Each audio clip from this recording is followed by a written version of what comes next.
ulama, para wabil khusus guru kita semua Al-Mukarram Kiai Haji Dr. Abdul Ghafur Maimun. Semoga Allah senantiasa merahmati beliau, panjang umur dalam keadaan sehat walafiat. Ketua Takmir Masjid Jami, tak lupa juga para muhibbin, para alumni dan jamaah sekalian, para santriwan santriwati yang hadir di masjid ini. Mari bersama kita mengungkapkan rasa syukur kehadirat Allah Subhanahu wa taala biqouli alhamdulillahi rabbil alamin. Atas rahmat dan ridhonya Allah kita bisa berjumpa kembali kajian selapanan tafsir Jalalain pada malam hari ini dalam keadaan sehat fiat. Salat dan salam kita haturkan kepada baginda Nabi Muhammad sallallahu alaihi wasallam. Mudah-mudahan kita yang hadir di sini dengan niat thalabul ilmi melaksanakan sunnahnya, kita diakui sebagai umat Nabi Muhammad dan mendapatkan syafaatul utsma. Amin. Amin. Bapak Ibu hadirin yang dirahmati Allah, mengawali kajian pada malam hari ini, mari kita membaca suratul Fatihah. Semoga niat baik kita, hajat kita semua dikabulkan oleh Allah Subhanahu wa taala. Ridwaila bi syafaati Rasulillah wa likulli niyatin salihah. Al-Fatihah. A'udzu billahi minasyaitonir rajim. Bismillahirrahmanirrahim. Alhamdulillahi rabbil alamin. Ar-Rahmanir Rahim. Maliki yaumiddin. Iyyaka na'budu wa iyyaka nasta'in. Ihdinas siratal mustaqim. Siratal ladzina an'amta 'alaihim ghairil maghdubi 'alaihim waladdallin. Amin. Alhamdulillah, kajian kita pada pertemuan sebelumnya sudah sampai pada surat Al-Baqarah ayat 40. Dan malam hari ini mari kita simak bersama kajian tafsir surat Al-Baqarah ayat 41. Kepada jamaah sekalian kami informasikan sekali lagi, kajian tafsir pada malam hari ini melanjutkan surat Al-Baqarah ayat 41. Dan bagi jamaah yang nanti akan bertanya, mohon menyiapkan dari sekarang, boleh melalui pesan singkat atau nanti disampaikan secara langsung. Dan kepada beliau Al-Mukarram Gus Ghafur kami silakan. Bismillahirrahmanirrahim. Qala Allah Ta'ala fi kitabihil karim. A'udzu billahi minasyaitonir rajim. Bismillahirrahmanirrahim. وآمنوا بما أنزلت مصدقا لما معكم ولا تكونوا أول كافر به ولا تشتروا بآياتي ثمنا قليلا وإياي فاتقون ولا تلبسوا الحق بالباطل وتكتموا الحق وأنتم تعلمون وأقيموا الصلاة وآتوا الزكاة واركعوا مع الراكعين أتأمرون الناس بالبر وتنسون أنفسكم وأنتم تتلون الكتاب أفلا تعقلون واستعينوا بالصبر والصلاة وإنها لكبيرة إلا على الخاشعين الذين يظنون أنهم ملاقو ربهم وأنهم إليه راجعون. بسم الله الرحمن الرحيم. وآمنوا بما أنزلت مصدقا لما معكم. وآمنوا lan imano sapa sira kabeh bima kelawan perkara anzaltu ingkang nurunaken sapa ingsun minal qur'ani yaitu Al-Qur'an musaddiqan hale beneraken lima marang perkara ma'akum kang sertane sira kabeh minat Taurati yaitu Taurat bimuwafaqatihi kelawan uliye nyocoki Al-Qur'an sama lahu marang ma ma'akum yaitu Taurat fit tauhidi ing dalam tauhid wan nubuwati lan ing dalam kenabian. Ya. Perintah dari Al-Qur'an, perintah dari Allah kepada orang-orang Yahudi. Ini Al-Qur'an ayat-ayat ini masih turun untuk orang-orang Yahudi. Jadi imanlah bima anzaltu dengan apa yang saya turunkan. Jadi Al-Quran dalam hal ini disebut dengan ma anzaltu. Ya, ma anzaltu, apa yang saya turunkan. Karena orang Yahudi itu persepsinya saya ini iman kepada apa yang diturunkan oleh Allah. Nah, Al-Quran lalu bilang kepada Yahudi, kalau imannya itu kepada apa yang diturunkan oleh Allah, ya Al-Quran itu bagian dari apa yang diturunkan oleh Allah, ya seharusnya iman. Lalu apa yang menghalangi? Ya. Makanya kalimat yang sebelumnya itu adalah wa iya ya farhabun, ya seperti kemarin. Kamu kalau takut hendaknya hanya takut kepada Allah Subhanahu wa taala. Jangan takut kepada yang lainnya. Untuk melaksanakan kebenaran,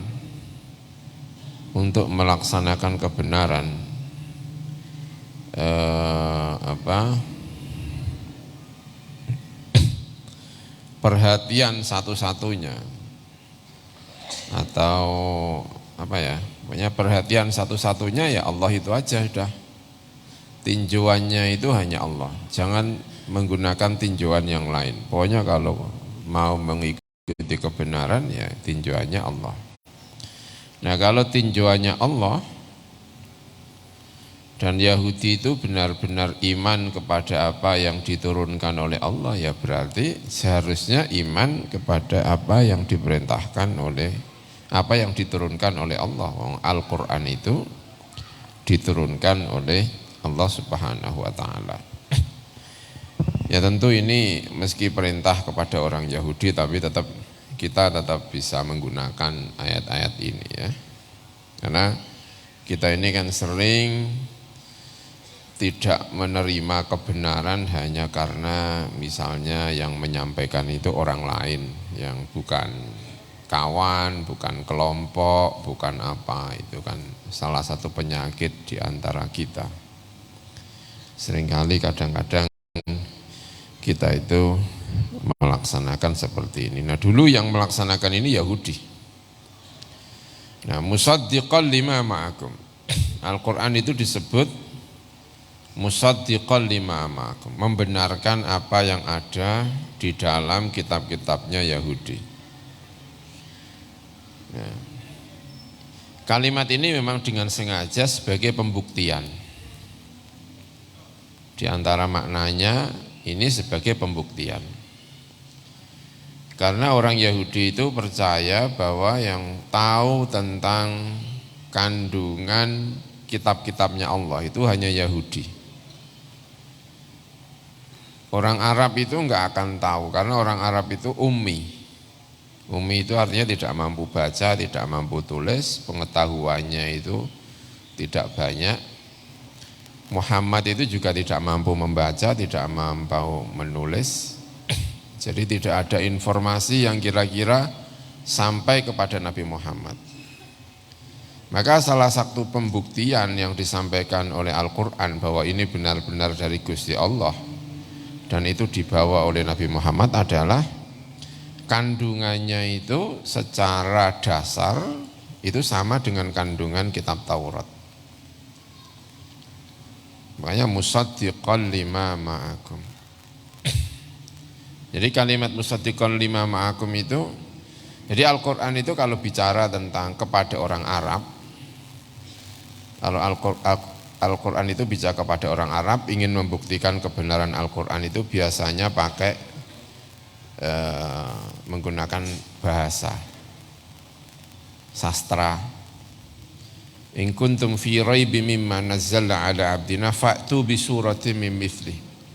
Wahai orang Arab, kalau kamu tidak percaya kalau Al-Quran itu dari Gusti Allah, ya sudah kamu lawan saja. Kamu kan juga ahli di bidang bahasa, ahli di bidang sastra.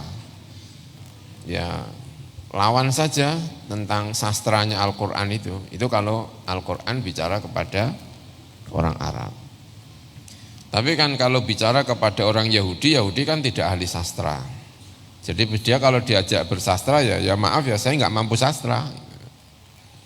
Maka cara melawan Al-Quran itu ketika bicara kepada orang Yahudi ya dengan gaya yang lain.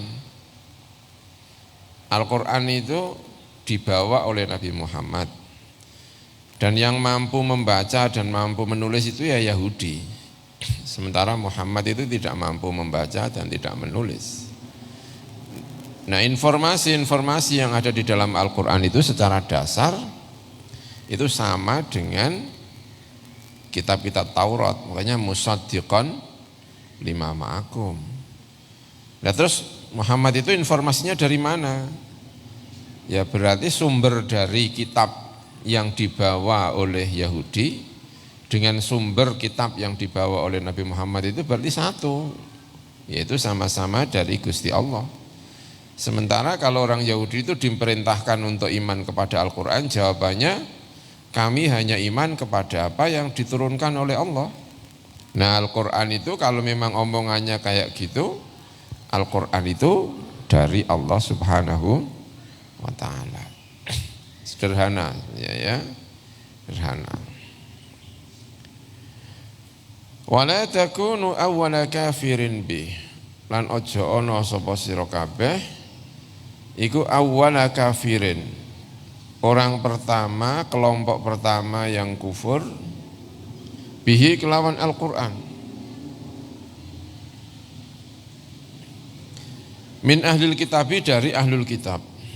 Li'anna khalfakum, karena saat temannya orang-orang yang ada di belakang kamu iku tabaun, iku anut lakum kedua sira kabeh. Fa ismuhum, engkau tawi dosane khalfakum iku alaikum ing atase sira kabeh.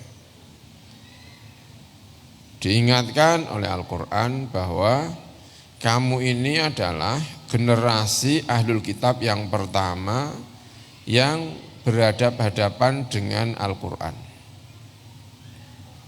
Kamu ini adalah generasi pertama Yahudi yang berhadapan-hadapan dengan Al-Quran. Kalau kamu hari ini iman, kemungkinan besar generasi Yahudi belakangan itu akan banyak mengikuti. Tapi kalau kamu hari ini tidak iman, maka kemungkinan generasi berikutnya itu juga tidak iman, karena yang berikutnya itu ikut yang pertama. Kalau kamu iman mengikuti hati nurani kamu, maka kamu akan mendapatkan pahalanya dan pahala orang-orang berikutnya. Tapi kalau hari ini kamu tidak iman, lalu orang-orang yang di belakang itu juga tidak iman, maka kamu juga akan mendapatkan dosanya orang-orang yang ada di belakang kamu. Wala takunu awwala kafirin bih. Itu yang sering disampaikan oleh Kanjeng Nabi, man sanna sunnatan hasanatan falahu ajruha wa ajru man amila biha ila akhirih. Siapapun yang memulai perilaku baik lalu diikuti oleh orang-orang berikutnya, maka dia pahalanya double. Pahalanya sendiri dan pahala para pengikutnya. Karena memulai, ya, karena memulai. Tradisi itu dimulai dari situ. Kanjeng Nabi itu makanya sangat berharap bahwa orang Yahudi itu masuk Islam. Kata Kanjeng Nabi bahkan dalam satu kesempatan pernah mengatakan, kalau ada orang 10 saja Yahudi masuk Islam, maka generasi Yahudi itu akan banyak yang Islam. Bahkan Nabi menyebutnya semuanya akan masuk Islam. Kalau saja ada itu. Makanya Kanjeng Nabi itu kepengen sekali orang Yahudi itu masuk Islam.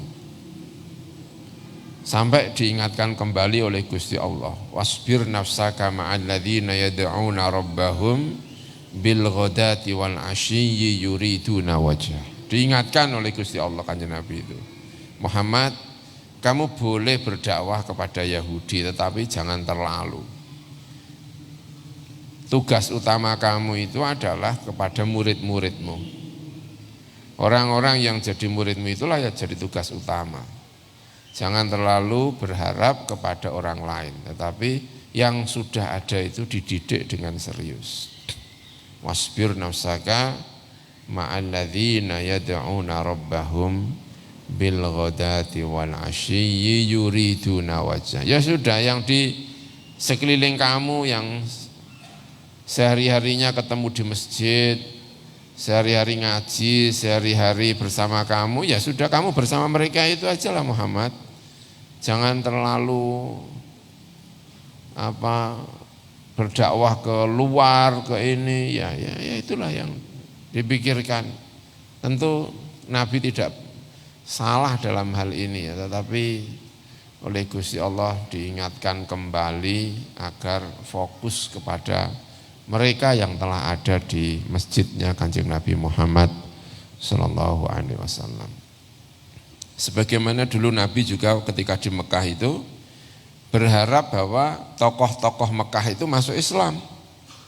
Karena harapannya kalau tokoh-tokoh di Mekah itu masuk Islam, maka yang lainnya juga gampang masuk Islam. Tapi ya sama, diingatkan oleh Allah. Abasa wa tawalla an ja'ahul a'ma wa ma yudrika la'allahu yazza. Kenapa kamu kesana Muhammad? Yang ada di depan kamu itu, termasuk diantaranya adalah Abdullah bin Umi Maktum yang buta itu. Ya itu aja yang kamu openi, yang kamu ininya. Makanya itu kemudian salah satu tradisi kiai-kiai itu adalah lebih mementingkan santrinya yang sudah ada ketimbang berdakwah di luar. Karena diantaranya dulu pernah diingatkan oleh Gusti Allah kepada Kanjeng Nabi Muhammad sallallahu alaihi wasallam. Wala tashtaru bi ayati thamanan qalila. Lan aja tuku sapa sira kabeh.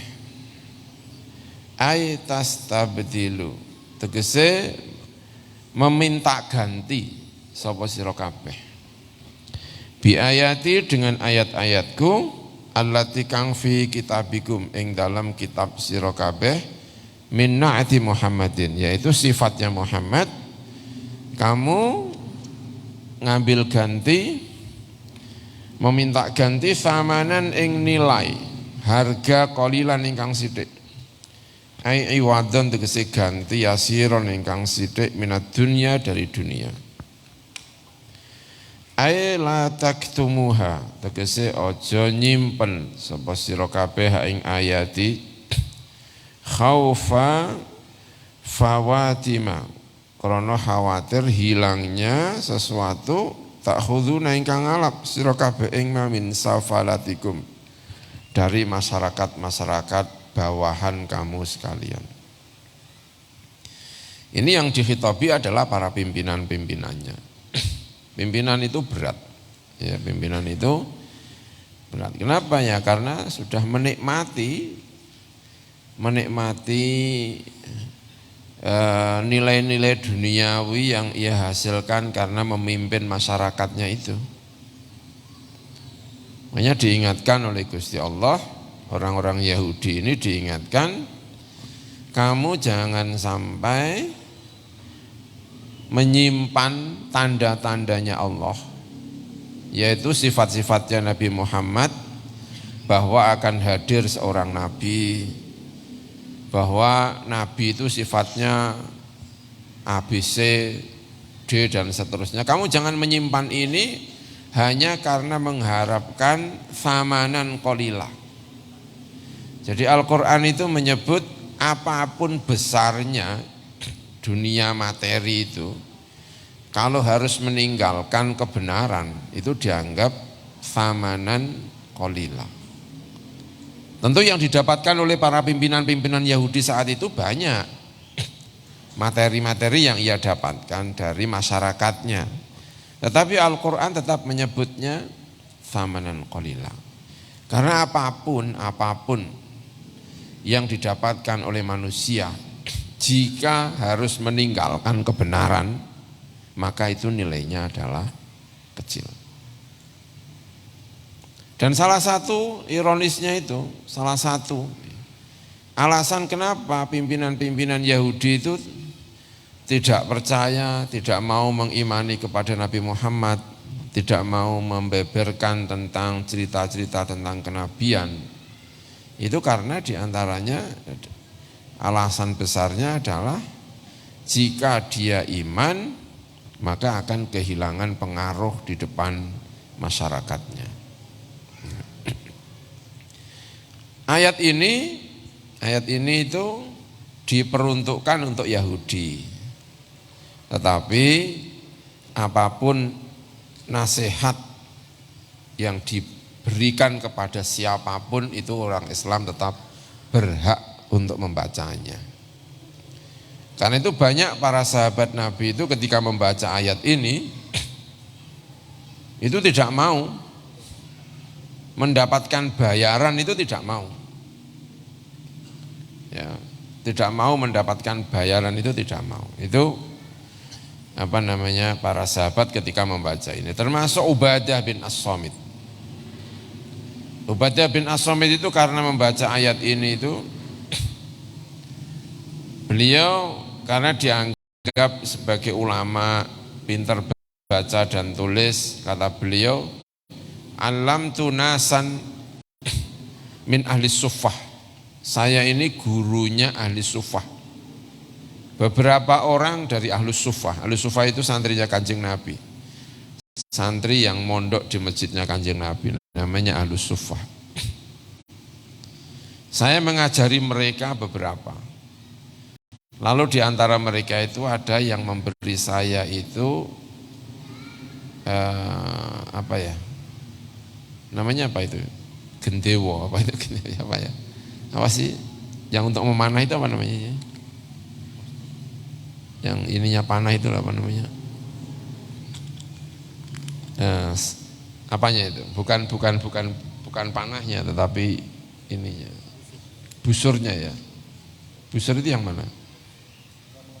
Yang melengkung itu busur. Iya, yang melengkung itu. Dia dikasih itu Ubadah bin As-Samit. Lalu kata Ubadah, ini enggak apa-apa lah insya Allah ini. Lagian juga saya kalau perang bisa saya pakai. Lalu beliau lapor kepada Kanjeng Nabi. Lapor kepada Kanjeng Nabi. Kanjeng Nabi, saya kok mendapatkan bayaran ini dari santri-santri saya, ini gimana Kanjeng Nabi? Kata Kanjeng Nabi itu keras sekali itu. Bilangnya kepada Ubadah As-Samit itu. Kalau kamu mau nanti ini dikalungkan di lehermu di hari kiamat, ambil aja. Maksudnya itu ancaman dari Kanjeng Nabi kepada Ubadah bin As-Samit agar tidak mengambil bayaran ketika dia mengajar kepada ahli suffah, anti-santrinya Kanjeng Nabi. Dan itu Ubadah bin As-Samit tidak sendirian. Ada selain dia yang juga mengalami yang sama ketika menyampaikan hal-hal semacam ini kepada Kanjeng Nabi. Karena itu sebagian ahli-ahli fikih kita itu bagaimana hukumnya mengajarkan Al-Quran mendapatkan bayaran. Itu banyak yang diantaranya menggunakan ini lalu hukumnya ya tidak boleh. Ya. Walaupun kemudian banyak ulama yang justru memperbolehkan. Nabi sendiri juga sebagian diperbolehkan. Ya. Di antara yang diperbolehkan itu misalnya begini loh. Yaitu karena membaca ayat ini loh, wala tashtaru bi ayati tsamanan qalila. Kalau urusan dengan ayat-ayatnya Gusti Allah itu jangan mengambil samanan qalila. Ya. Karena Nabi itu juga pernah memperbolehkan, ya memang memperbolehkan ya. Kayak misalnya orang nikah, ada cerita yang terkenal tentang seorang perempuan. Perempuan datang kepada Kanjeng Nabi, sowan kepada Kanjeng Nabi. Tiba-tiba saja perempuan itu ngomong gini sama Kanjeng Nabi, Kanjeng Nabi, saya nikah Kanjeng Nabi.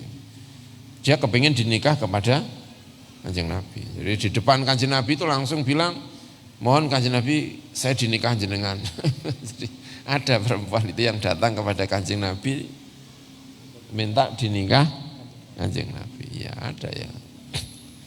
Ya saking senengnya sama Kanjeng Nabi. Tapi Kanjeng Nabi begitu diomongi kayak gitu terus Nabi nunduk gitu ya, mau enggak juga enggak enak ya kan.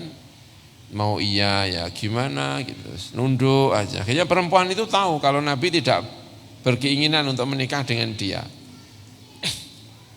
Lalu kata perempuan itu, kalau gitu Kanjeng Nabi saya dinikahkan dengan siapapun lah, pokoknya saya kepengen dinikahkan. Terus Kanjeng Nabi ketemu dengan santri-santrinya yang laki-laki itu. Siapa yang kepengen nikah? Ini ada perempuan yang kepengen apa? Menikah. Ya. Terus ada yang angkat tangan. Saya Kanjeng Nabi yang kepengen menikah. Laki-laki. Santrinya Kanjeng Nabi. Saya Kanjeng Nabi yang kepengen apa? Menikah. Angkat tangan. Dia angkat tangan. Lalu ditanya oleh Kanjeng Nabi. Ya, lalu ditanya oleh Kanjeng Nabi. Lah kamu kalau nikah punya apa? Karena nikah itu harus ada maharnya, enggak boleh nikah tidak ada maharnya. Terus dia mikir-mikir, saya enggak punya apa-apa Kanjeng Nabi. Udah pulang-pulang. Coba cari kamu. Punya apa kamu di rumah? Dia pulang. Pulang nyari-nyari enggak ketemu. Datang lagi kepada Kanjeng Nabi, enggak ketemu Kanjeng Nabi. Dah nyari lagi, walau khotaman min hadid, pokoknya harus ada. Walaupun cincin dari besi. Dia pulang nyari-nyari, enggak ketemu lagi. Datang lagi kepada Kanjeng Nabi.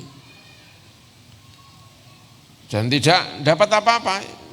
Ya bilang sama Kanjeng, enggak apa-apa Kanjeng Nabi. Iya, tapi nikah harus ada apa-apanya.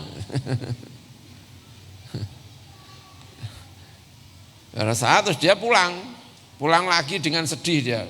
Udah pengen nikah tapi enggak punya apa-apa ya dia pulang karena Kanjeng Nabi mintanya apa-apa dia enggak punya apa-apa ya pulang. Sudah agak putus asa gitu ya. Setelah keluar Kanjeng Nabi nyuruh kepada salah satu santrinya agar memanggil dia, panggil. Dipanggil lagi. Dipanggil terus ditanya sama Kanjeng Nabi. Kalau kamu Quran punya apa Quran? Kalau Quran Kanjeng Nabi, saya ini selama ini di masjid, ya kira-kira gitulah. Saya kalau Quran apal juz ini, apal ini. Dia menyebut beberapa surat, beberapa mungkin juz yang dia hafal. Terus sama Kanjeng Nabi dinikahkan kepada perempuan itu, maharnya adalah Quran yang dia hafal itu. Angkahtuka bima ma'aka minal Quran. Nah, menurut fikih-fikih itu, mahar Al-Quran itu tidak bisa dijadikan mahar. Karena mahar itu harus diterima oleh perempuan. Nah, kalau dia hafal kan enggak diterima oleh perempuan. Nah, kalau kamu hafal memang istri kamu menerima apa? Kan tidak menerima apapun. Hafal kan untuk dirinya sendiri, bukan untuk perempuan. Jadi tetap enggak bisa dianggap sebagai mahar. Makanya menurut para ahli-ahli fikih kita itu kalau memahami hadis itu bukan maharnya, bukan hafalnya, tapi kewajiban dia untuk mengajarkan Quran yang dia hafal itu kepada istrinya. Jadi maharnya apa? Kamu mengajar istrimu apa yang kamu hafal dari Al-Quran. Nah berarti dia itu menurut para ahli fikihnya itu dia membayar istrinya dengan mengajar Al-Quran. Berarti dia menerima bayaran. Berarti mendapatkan bayaran itu boleh dong. Ya menurut banyak ulama ya boleh. Ya boleh berarti. Nah, karena Nabi juga pernah mengatakan sebaik-baik upah itu adalah kitabullah. Makanya para ahli fikih-fikih kita itu banyak yang mengatakan bagaimana hukumnya mengambil upah dari mengajarkan Al-Quran, ya hukumnya boleh, ya hukumnya ya boleh, walaupun banyak ulama tetap tidak mau, tetapi secara prinsip itu diperbolehkan. Walaupun sebagian tetap tidak mau karena khawatir dianggap masuk dalam ayat wala tastaru bi ayati tsamanan qalila. Ya kiai-kiai kita juga sebagian berpesan kepada santrinya jangan sampai Quran ini digunakan untuk mencari materi. Sebagian kiai-kiai juga menggunakan ini, walaupun secara prinsip ini. Ya. Dan itu kalau dalam fikih-fikih kita itu bisa kemana-mana. Bagaimana orang mendapatkan upah dari azan, boleh apa enggak? Ya. Ada pertanyaan lagi, bagaimana hukumnya tiba-tiba mendapatkan upah karena menjadi imam sholat?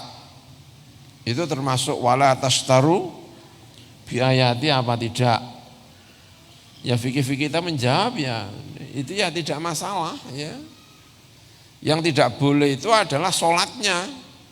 Tapi kalau imamnya ya diperbolehkan. Kalau misalnya tiba-tiba mendapatkan bisyarah dari menjadi imam, menjadi muadzin, ya itu ya tidak masalah menurut banyak ulama berdasarkan tadi yang disampaikan tadi itu, diantaranya pernikahan, diantaranya ini, meski tentu jika ada orang atau ulama yang tidak mau karena takut terhadap ayat apa wala tastaru bi ayati tsamanan qalila, yaitu bisa dimengerti. Ya, bisa dimengerti. Banyak yang seperti ini. Banyak sekali ya. Ini. Wa iya ya lan ing ya ingsun fattaqun mongko takwa sapa sira kabeh ni ingsun. Ai khofuni tegese wedya sapa sira kabeh ingsun fi dzalika ing dalem mengkono-mengkono la tastaru bi ayati tsamanan qalila. Jangan sampai kamu menyimpan kebenaran hanya karena ingin mendapatkan materi. Kalau kamu hendak melakukan itu, ingat saya, takutlah kepadaku, takwalah kepada Allah Subhanahu wa taala. Wa iya ya fattaqun duna ghairi ora kok liyane ingsun. Ya makanya banyak ulama-ulama yang sangat-sangat prinsipil dalam hal ini. Ada namanya Abu Abdurrahman As-Salami. Abu Abdurrahman As-Salami itu orang buta, tapi penghafal Quran baik. Orang Indonesia itu kalau membaca Al-Quran itu menggunakan riwayatnya Hafiz an Asim. Kan ada kiroah itu kan ada yang wadduha, ada kadang-kadang bacanya ada apa? Wadduhe. Ya pokoknya bacaan Al-Quran itu banyak lah ya. Tapi secara umum orang Indonesia dan juga banyak penduduk dunia itu pakai madhabnya Hafiz an Asim. Asim itu punya guru namanya Abu Abdurrahman As-Salami. Abu Abdurrahman As-Salami itu dari para sahabat. Abu Abdurrahman As-Salami itu meriwayatkan hadis khairukum man ta'allamal Qur'ana wa 'allama. Itu yang meriwayatkan adalah Abu Abdurrahman As-Salami. Abu Abdurrahman As-Salami itu juga buta. Jadi Imam Asim yang kita ikuti itu juga buta. Gurunya itu juga buta. Jadi ada orang-orang top itu yang buta sejak lahir. Di antaranya Abu Abdurrahman As-Salami. Nah, ketika beliau meriwayatkan khairukum man ta'allamal Qur'ana wa 'allamah, disampaikan itu. Beliau itu sudah ngajar di masjid. Ngimami di masjid, ngajar di masjid itu sudah selama 30 tahun. Dan beliau masih akan mengajar lagi sampai 10 tahun kemudian sebelum beliau wafat. Jadi total beliau itu mengajar di masjid, ngajar Al-Quran, ngimami itu selama 40 tahun. Kata beliau, selama 40 tahun saya mengajar dalam keadaan buta. Itu kalau hujan, itu digendong. Saking fanatiknya itu. Selama 40 tahun saya tidak pernah mengambil bayaran.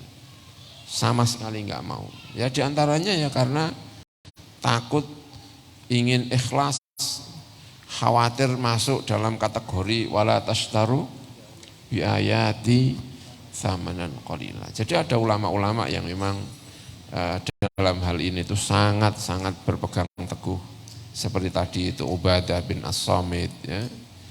Walaupun ulama-ulama secara prinsip tetap memperbolehkan sebetulnya ya. Wala talbisul haqqa,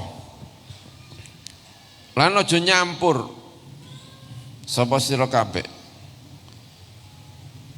Ayat tukhallitu tegese nyampur sapa sira kabeh al haqqa ing sing bener, alladzi kang unzila ingkang den turunaken apa alladzi alaikum ing atase sira kabeh bil batili, jangan mencampur dengan sesuatu yang batil.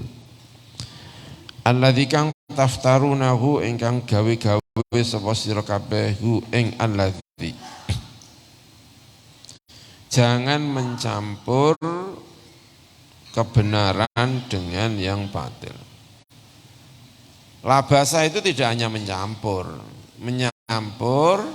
sampai tidak bisa dibedakan antara mana yang benar dan mana yang salah. Makanya lubsun itu seringkali maknanya itu jumboh. Jumboh itu enggak jelas mana yang benar, mana yang tidak benar. Wala talbisul haqqo bil batil. Jangan melakukan pencampuran antara yang benar dan yang tidak benar. Ya itu. Hampir tidak ada orang, ya hampir, maksudnya secara normal ya, tentu ada yang tidak mau ya, ada yang tetap keluar dari kebiasaan. Tapi secara umum, kalau orang itu dikasih tahu bahwa itu tidak benar, salah, tidak punya alasan apapun, itu hampir semua orang tidak mau menjalankan. Tapi kalau sudah diimbuhi 2-3 kata sehingga kebenaran itu agak kabur, itu mulai banyak orang yang mau. Mulai banyak orang yang mau. Misalnya ya, kalau orang dikasih tahu dan dia tidak punya alasan apapun bahwa kalau minum hal sesuatu yang memabukkan itu tidak baik, ya, minum khamr itu tidak baik. Kalau kalimatnya hanya itu saja, jangan minum khamr, karena khamr itu tidak baik, itu hampir semua orang tidak mau. Tapi kalau misalnya sudah mulai diimbui 2-3 kata yang menjadikan kalimat ini agak samar, itu orang mulai agak tergoda. Misalnya, kalau kamu minum khamr itu sedikit, itu paling enggak masalah. Dan kamu malah bisa kerjanya semangat. Jadi minum aja demi untuk semangat kerja. Nah, yang benar itu sudah mulai agak gimana gitu ya. Ya. Membunuh anak kecil. Orang Arab itu tradisi dulu itu ketika zaman jahiliyah itu sebagian, tidak semuanya, itu membunuh anaknya ketika masih kecil. Itu kalau enggak ada 2-3 kalimat yang menggoda, itu enggak, hampir tidak ada yang mau. Tapi karena ada dua kalimat yang menggoda sehingga gak mau. Maka sebagian kemudian membunuh anaknya waktu kecil. Itu bukan tanpa alasan. Yang membunuh itu adalah orang-orang yang di bawah garis kemiskinan. Dan mereka membunuh itu atas nama kehormatan. Karena anggapannya, karena yang dibunuh itu mesti perempuan. Karena perempuan itu tidak bisa membela diri di tengah-tengah situasi Arab yang pada waktu itu. Perempuan itu hampir pasti tidak bisa membela diri. Nah kalau bapaknya itu berada di garis kemiskinan, lalu dia tidak bisa membiayai anaknya, dan anaknya tidak bisa mempertahankan diri, itu anak perempuannya itu bisa diperlakukan yang tidak baik di tengah situasi sosial di Mekah. Nah daripada nanti anak kamu itu kalau besar, daripada nanti kalau anak kamu besar itu dia sengsara, kamu juga malu, mending kamu sejak kecil kamu bunuh. Nah ketika sudah ada kalimat ini, itu yang hak, yang batil itu mambu-mambu hak. Makanya bahaya sekali. Kalau ada kebatilan itu sudah ketemu dengan para intelektual yang bisa mengubah sesuatu yang batil itu seperti punya pembenaran. Itu mulai banyak pengikutnya. Makanya Al-Quran itu mewanti-wanti betul. Wala talbisul haqqo bil batil. Karena yang batil itu kalau ada 2-3 kalimat dari tokoh tertentu yang menjadikannya agak samar, itu mulai banyak yang tergoda. Dan itu contoh seperti ini banyak sekali. Dan kadang-kadang kita itu juga bisa agak masuk cukup tergoda. Sudah mulai agak punya cara untuk membenarkan. Makanya bahayanya orang pintar itu diantaranya ya ini. Karena dia bisa menjadikan sesuatu yang batil itu diberi 2-3 kata atau apa, itu mulai tampak pembenarannya. Gitu. Wala talbisul haqqo bil batil. Gitu. Itu ya karena ini. Abu Hanifah itu pedagang sukses. Abu Hanifah itu punya pedagang sukses. Itu seorang pedagang sukses.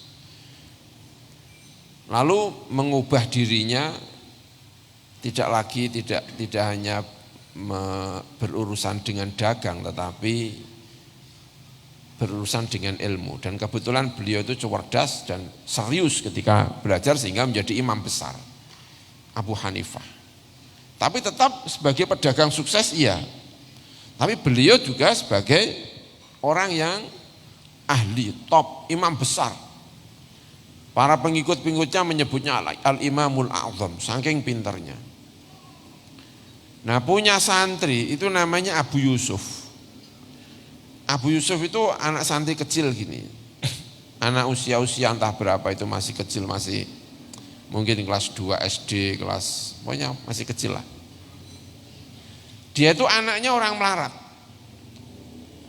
Bapaknya itu berada di bawah garis kemiskinan. Ngaji kepada Abu Hanifah. Abu Hanifah tahu persis kalau Abu Yusuf itu otaknya cerdas. Dan dia tahu ini masa depannya ini kalau dididik dengan baik, masa depannya akan luar biasa. Nah, bapaknya itu anaknya tengah-tengah ngaji itu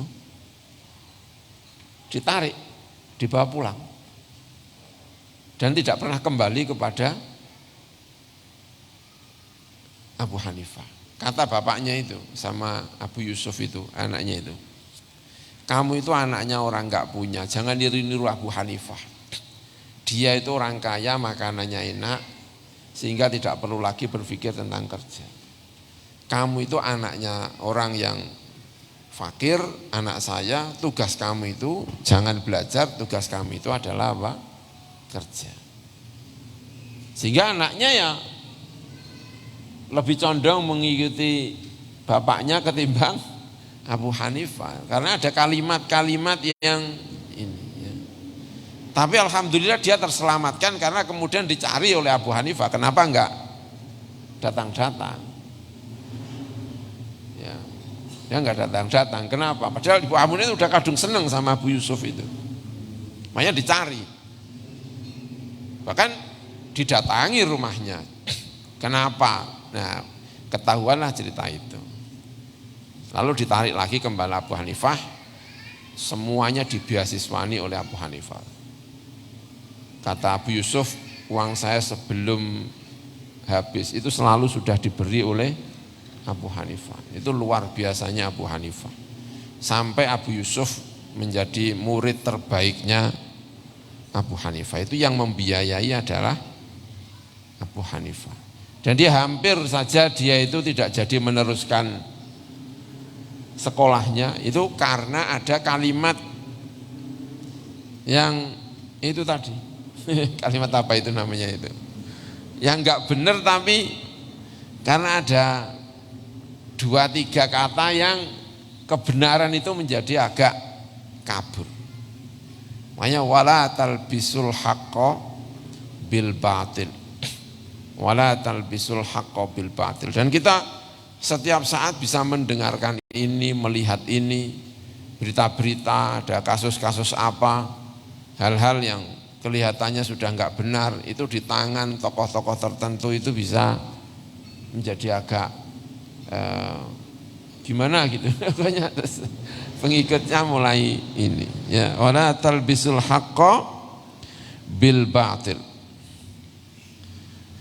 Wala taktum wa taktumul haqqa ay wala taktumul haqqa lan aja nyimpen sapa sira kabeh al haqqa ing kebenaran.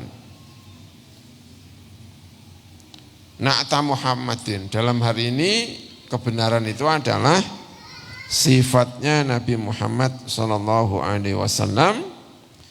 Wa antum utai sira kabeh iku ta'lamuna iku ngerti sapa sira kabeh. Nah di antara orang-orang tidak lagi mau mengikuti kebenaran karena diantaranya tidak mengikuti yang benar, diantaranya karena ada sesuatu yang ditutupi dengan sengaja, tidak tersampaikan karena ada yang sengaja untuk menutupi. Wala taktumul haqqo wa antum mutaisira kabeh iku ta'lamuna ngerti sira kabeh annahu ing satemene al haq iku hakun iku hak. Padahal kamu tahu kalau itu adalah benar. Ya, kalau itu adalah benar. Kepentingan pribadi, kepentingan kelompok itu seringkali lebih besar nilainya ketimbang menyampaikan kebenaran yang sejati. Dan setiap orang punya potensi untuk jatuh kepada hal-hal yang ini. Kalau kita tengkar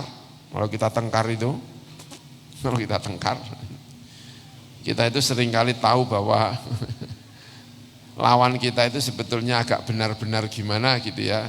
Tapi karena tengkar ya ditutupi, tidak menyampaikan kebenaran orang lain. Lebih senang menyampaikan kebenaran diri, tapi menutupi kebenaran orang lain. Makanya jangan tengkar. Tengkar itu menjadikan banyak kebenaran tertutupi. Itu orang tengkar. Satu kelompok dengan kelompok yang lain kok tengkar. Itu debatnya itu penuh dengan menutupi kebenaran. Kebenaran dia tidak saya sampaikan, kesalahan saya tidak saya akui. Itu kalau orang tengkar. Makanya imam-imam seperti Imam Syafi'i itu tidak mau tengkar. Kalau sudah mulai agak tengkar, mengundurkan diri aja. Karena berbahaya. Karena kalau sudah mulai tengkar, itu punya potensi untuk menutupi kebenaran. Kebenaran dia saya tutupi, kesalahan saya tutupi. Kesalahan dia saya tonjolkan, kebenaran diri saya tonjolkan. Itu gaya orang kalau sudah debatnya itu sudah tidak lagi mencari kebenaran tetapi mencari kebenaran diri. Makanya itu sangat-sangat berbahaya, karena punya potensi untuk masuk dalam ayat wataktumul haqqo wa antum ta'lamun. Sangat berbahaya. Kanjeng Nabi kalau ada orang debat, Kanjeng Nabi marah Kanjeng Nabi. Kalau ada santrinya debat itu marah. Kalau mencari kebenaran, tanya, Kanjeng Nabi senang. Tapi kalau mulai debat, ada di masjidnya Kanjeng Nabi itu geger rame. Kata Kanjeng Nabi, saya diutus tidak untuk debat kayak gini. Masalahnya memang berbahaya kalau sudah mulai debat, karena punya potensi ini. Wataktumul haqqo. Ya. Ya waqimus sholata. Lan dirikanlah jumenengaken sira kabeh as-sholata ing shalah. Wa atu az-zakata. Tunaikan sira kabeh, bayar sira kabeh az-zakata ing zakat. Warka'u lan ruku'a sapa sira kabeh ma'ar rakiina sertane wong sing rukuk-rukuk. Sallu tegese salat sapa sira kabeh ma'al musallina sertane pira-pira wong sing salat. Muhammadin rupane Kanjeng Nabi Muhammad wa ashabihi lan pira-pira sahabate Kanjeng Nabi Muhammad.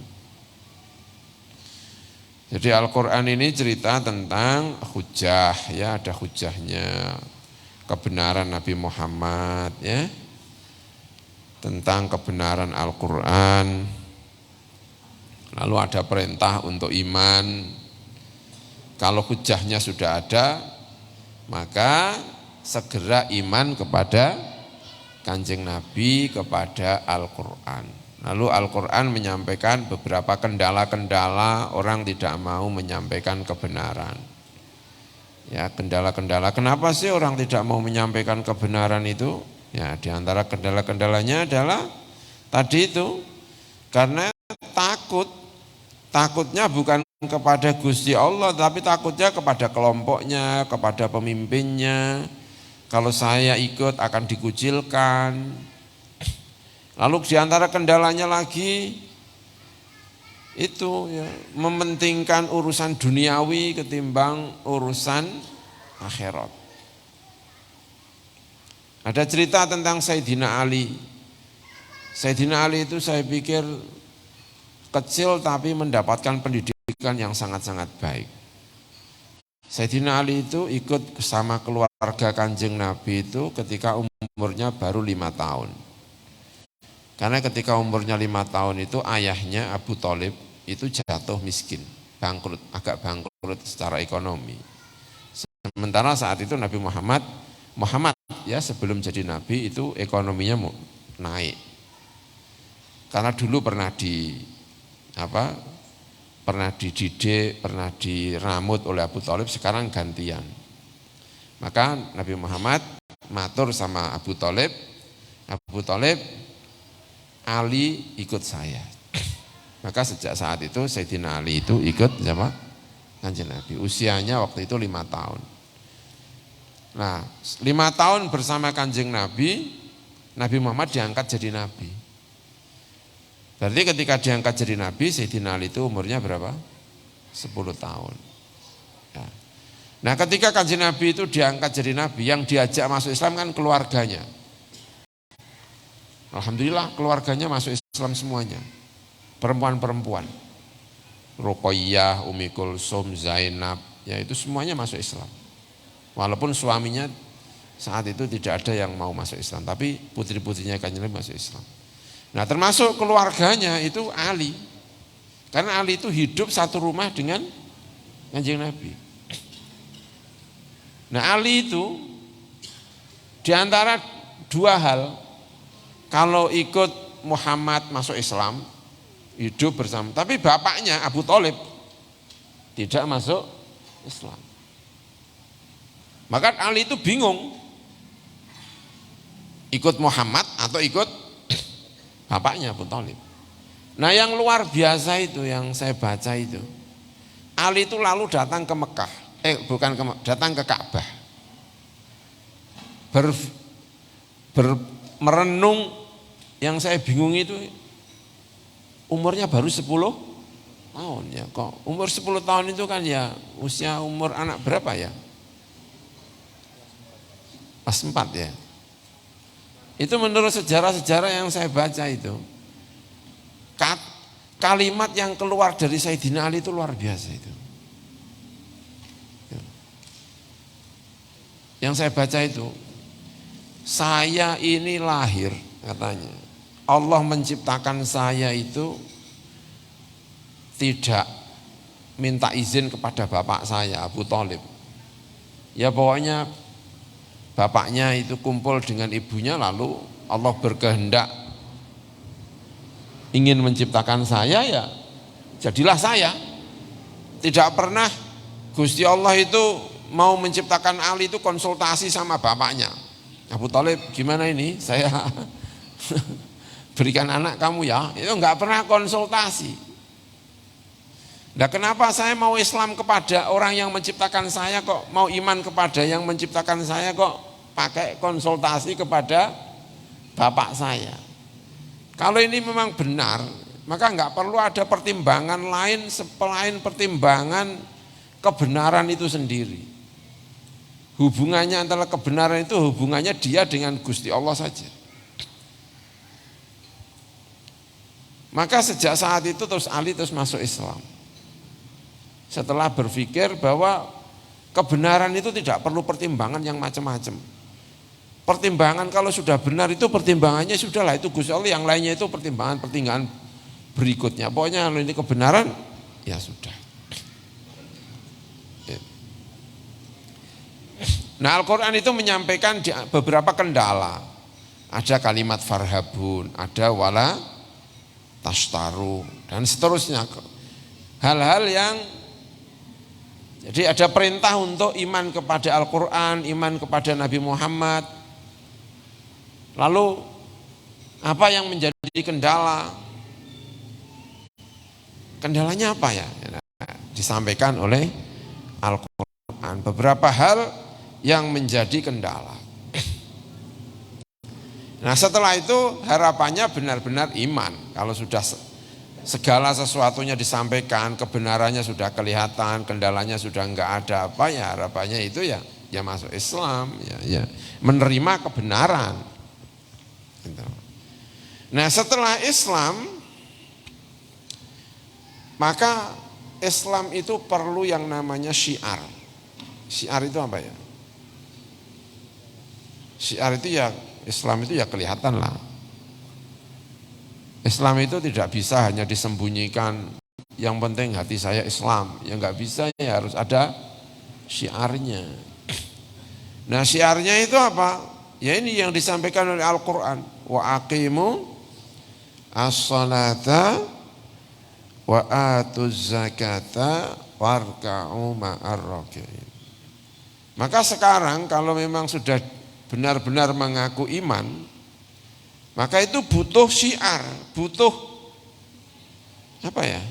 Syiar itu apa ya? Panji-panji. Kalau Indonesia merdeka itu ada 17 Agustusnya lah ya. Kan ada 17 Agustusnya. Kalau Islam itu ada syiarnya. Syiarnya itu apa? Wa aqimu as-salata wa atuz zakata warka'u ma'ar raki'in. Dan rukuklah bersama orang-orang yang rukuk. Bukan rukuk sendiri, tapi bersama orang-orang yang rukuk. Artinya sholat itu satu harus dikerjakan. Yang kedua, tidak hanya dikerjakan, tapi sholat itu bagian dari syiarnya Islam. Makanya ada apa namanya?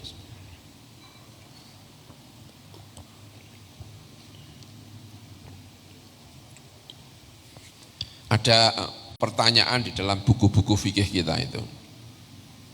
Jamaah itu hukumnya apa?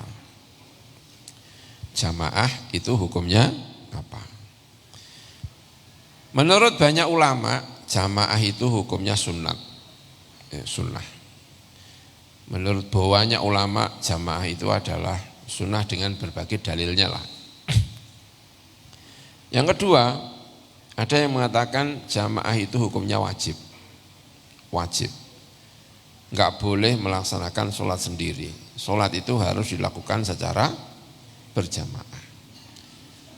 Termasuk yang menyampaikan ini adalah Imam Ahmad bin Hambal, ya, itu diantaranya madzhab Ahmad Hambal itu banyak yang mengatakan bahwa sholat jamaah itu tidak lagi sunat.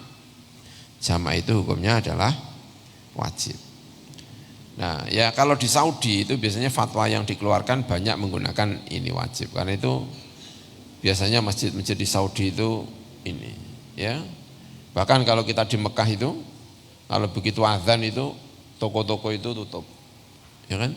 Yang pernah haji, pernah umroh ya, kalau azan, walaupun nggak ditutup beneran, hanya ditutup pakai apa?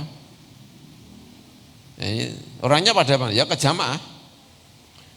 Penjaga-penjaga toko itu yang gelar-gelar sajadah di depan tokonya sambil mendengarkan suara apa? Suara dari Masjidil Haram, terus sholat di depan toko. Makanya jamaah paling panjang itu mungkin di Mekah itu ya. Kalau sekilo aja mungkin ada kok itu kok. Yang jamaah dengan Masjidil Haram itu ya. Itu karena begitu, karena fatwa yang disampaikan itu seringkali hukum jamaah itu tidak hanya sunnah, tetapi hukumnya apa? Wajib. Karena itu bagian dari syiar. Kalau di Indonesia kan fatwanya kan jamaah itu hukumnya apa? Sunat, sehingga banyak orang sholat itu sendirian. Dan memang jumhur mengatakan hukum sholat jamaah itu ada apa? Sunat. Nah, ada pendapat yang nomor 3. Dan pendapat nomor 3 itu sangat patut untuk dipertimbangkan. Jamaah itu ya karena ini loh, wa aqimus sholata wa atuz zakata warka'u ma'ar raki'in. Jadi ada warka'u ma'ar raki'in. Rukuklah bersama orang-orang yang rukuk. Itu artinya sholatnya tidak sendirian, tetapi berjamaah. Dan itu ada pendapat yang ketiga. Pendapat yang ketiga itu melihat jamaah dalam 2 sudut pandang. Sudut pandang yang pertama, jamaah sebagai pribadi-pribadi. Satu sebagai pribadi-pribadi. Maka jamaah sebagai pribadi-pribadi hukumnya adalah sunnah. Ya. Tapi ada jamaah sebagai komunal. Maka hukumnya adalah fardu kifayah. Tidak lagi sunnah tetapi fardu kifayah. Artinya setiap desa, kalau desa itu dianggap sebagai desa dengan representasi muslim yang cukup, maka harus kelihatan ada jamaahnya. Itu maksudnya yang komunal tadi itu. Kalau misalnya di daerah saya namanya Gundan, rumah saya itu di Gundan.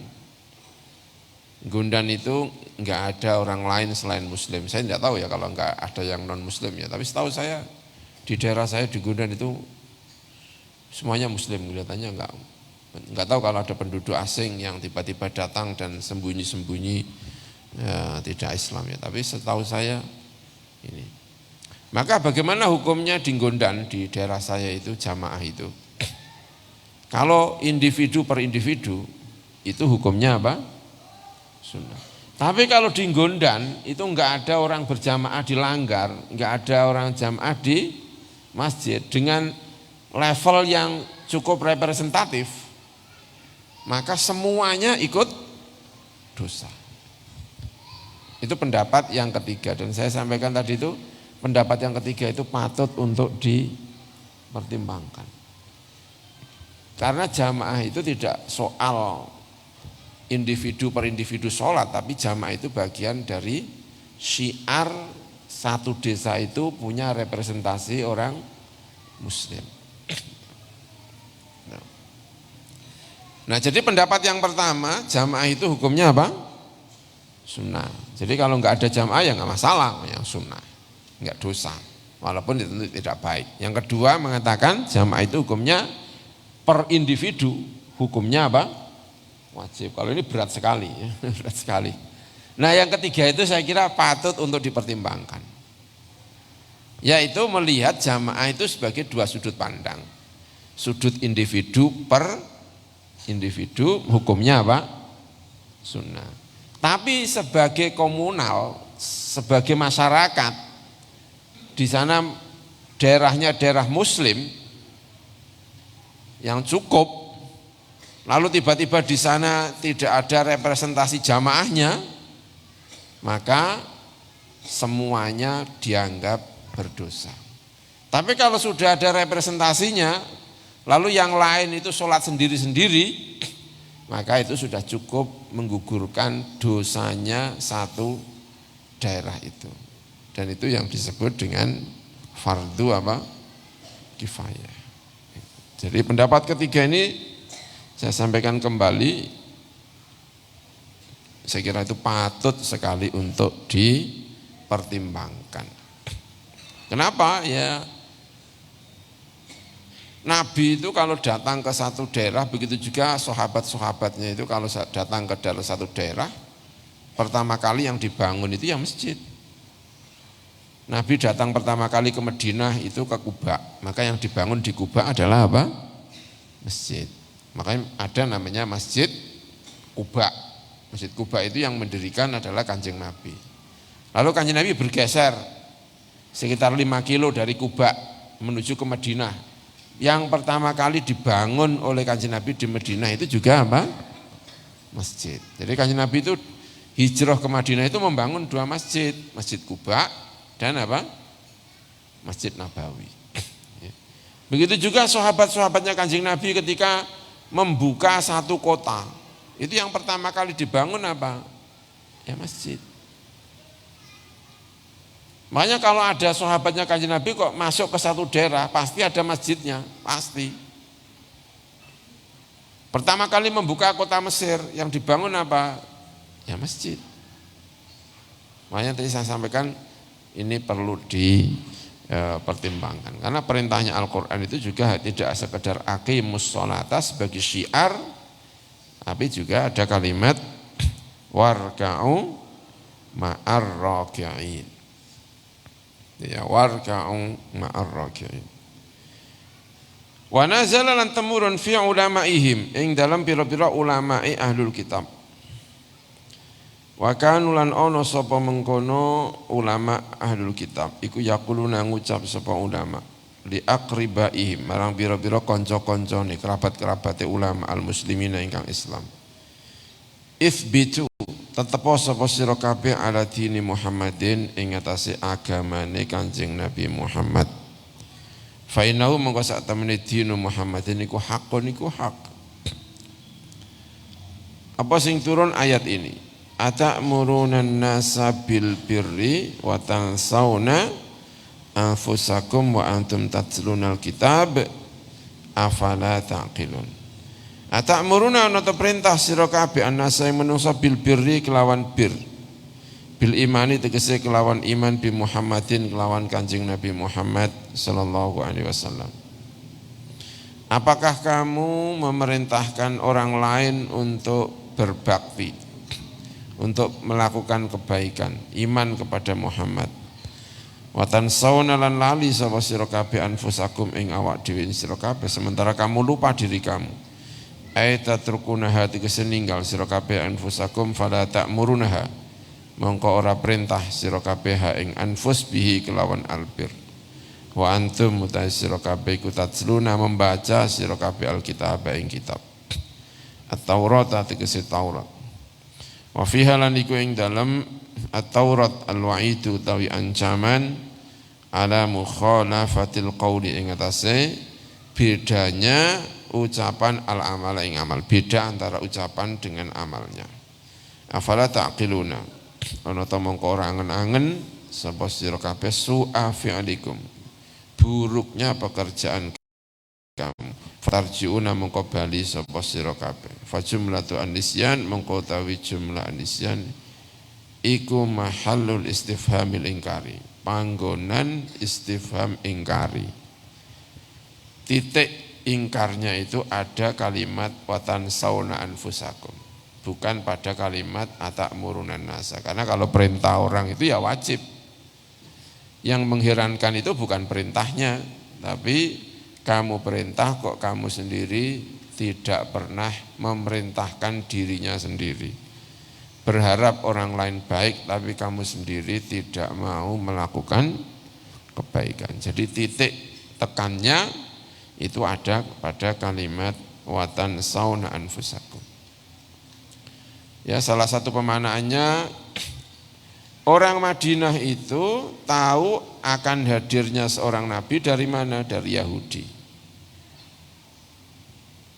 Makanya ada yang salah satu orang-orang pertama yang iman di Madinah itu namanya As'ad bin Zurarah. As'ad bin Zurarah itu sudah iman kepada Kanjeng Nabi jauh sebelum itu. Karena beliau datang ke Mekah karena dia sedang berperkara dengan temannya dan minta ada orang pintar di Mekah. Jadi ada dua orang di Madinah. Salah satunya namanya itu As'ad bin Zurarah. As'ad bin Zurarah itu nantinya akan terkenal. Karena As'ad bin Zurarah itulah yang di antara pemrakarsa sholat Jumat pertama di Madinah. Itu As'ad bin Zurarah. Dan orang yang memprakarsai banyak Islam di Madinah itu diantaranya ya As'ad bin Zurarah. Nah, As'ad bin Zurarah itu sedang berperkara dengan temannya, sesama orang Madinah. Lalu datang ke Mekah karena ingin mendapatkan masukan dari orang pintar di Mekah cara memutuskan persoalan dia.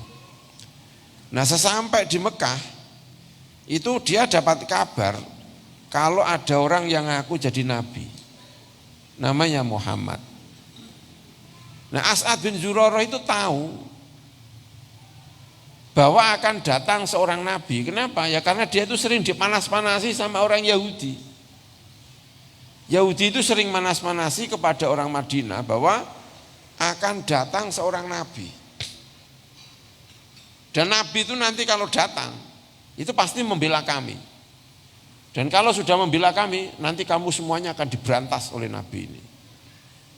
Makanya orang Madinah itu pada tahu tentang datangnya nabi. Itu kenapa? Ya karena Yahudi itu suka memprovokasi akan datangnya seorang nabi. Lah, As'ad bin Zurarah itu datang ke Mekah itu tidak untuk mencari nabi, tapi dia sedang berperkara. Tapi begitu mendengar ada Muhammad, pikiran As'ad itu, jangan-jangan ini yang diceritakan oleh Yahudi. Sebelum nanti membela Yahudi, saya tak Islam biar dia membela saya. Itu As'ad bin Zurarah. Maka dia terus Islam sama Muhammad, enggak jadi ngurusi urusan dia itu. Dia datang ke Mekah itu karena mencari penyelesaian permasalahan. Begitu mengetahui Muhammad, dia tidak lagi ngurusin itu, terus dia iman. Lalu dia pulang. Lalu beberapa tahun kemudian, beberapa tahun Madinah tempatnya Muhammad, tempatnya bersemainya Islam pertama di Arab. Anehnya Yahudinya justru tidak iman, padahal orang Madinah itu bisa iman, itu ya karena Yahudi. Nah, di antara ulama ada yang menyampaikan bahwa kalimat atamuruna nasa bil birri wa tansawna anfusakum itu berkenaan dengan ini. Yahudi, kamu itu suka memprovokasi agar akan datangnya seorang nabi. Begitu datang, yang kamu provokasi itu justru iman, kamu sendiri tidak iman. Gitu ya. Ta'muruna nasa bil birri wa tansawna anfusakum wa antum tatlunal kitaba afala taqilun. Gitu ya. Saya kira itu ya, Allahu a'lam.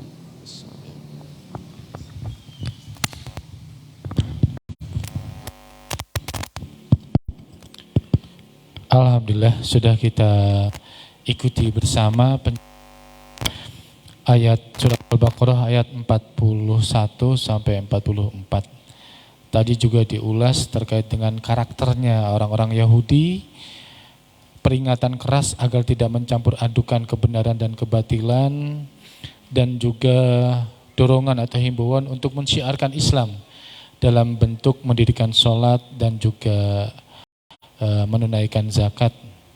Nah, tibalah saatnya kita pada sesi tanya jawab. Monggo dari bapak-bapak satu, oke. Dari ibu-ibu ada? Ada satu, baik.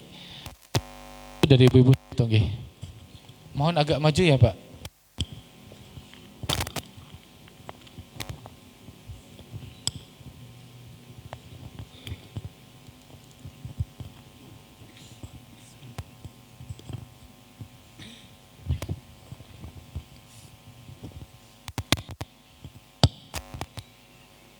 Assalamualaikum warahmatullahi wabarakatuh. Yang saya hormati Gus Ghafur dan Bapak Ibu sekalian yang semoga dirahmati oleh Allah Subhanahu wa taala. Mohon izin saya akan bertanya terkait dengan penjelasan warka'u ma'ar-raki'in. Itu tadi kan ada kaitannya dengan syiar ngeten nggih, Gus. Warka'u ma'ar-raki'in itu kaitannya dengan hukum sholat berjamaah. Itu kan kalau untuk individu-individu itu ini pendapat yang ketiga yang tadi perlu dipertimbangkan gitu ya. Itu yang pertama kan kalau untuk individu-individu itu sunnah itu setahu saya tadi ya. Kemudian kalau untuk satu komunitas masyarakat atau untuk sistem komunal tertentu itu bisa dihukumi fardu kifayah gitu. Nah, yang itu yang tingkatan untuk satu yang fardu kifayah itu apakah satu, kalau di sini itu apakah satu ukurannya itu satu kelurahan misalnya atau satu desa atau satu RW atau mungkin satu RT kalau di situ ada musolanya atau ada masjidnya gitu. Itu mohon penjelasan lebih lanjut. Matur nuwun. Assalamualaikum warahmatullahi wabarakatuh.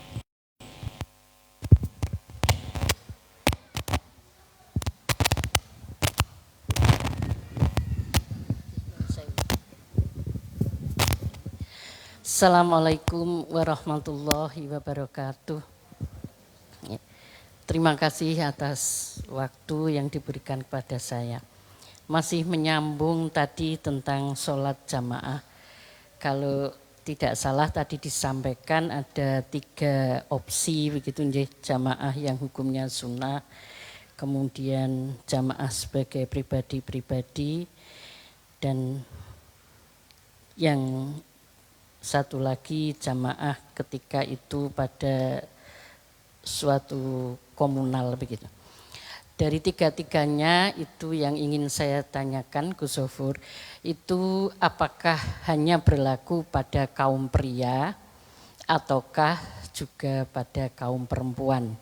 Karena selama ini kami masih dibingungkan bahwa perempuan itu ada yang berpendapat lebih baik sholat di rumah, padahal sementara suaminya pergi jamaah ke masjid. Ngaten. Terima kasih. Assalamualaikum warahmatullahi wabarakatuh. Waalaikumsalam warahmatullahi wabarakatuh.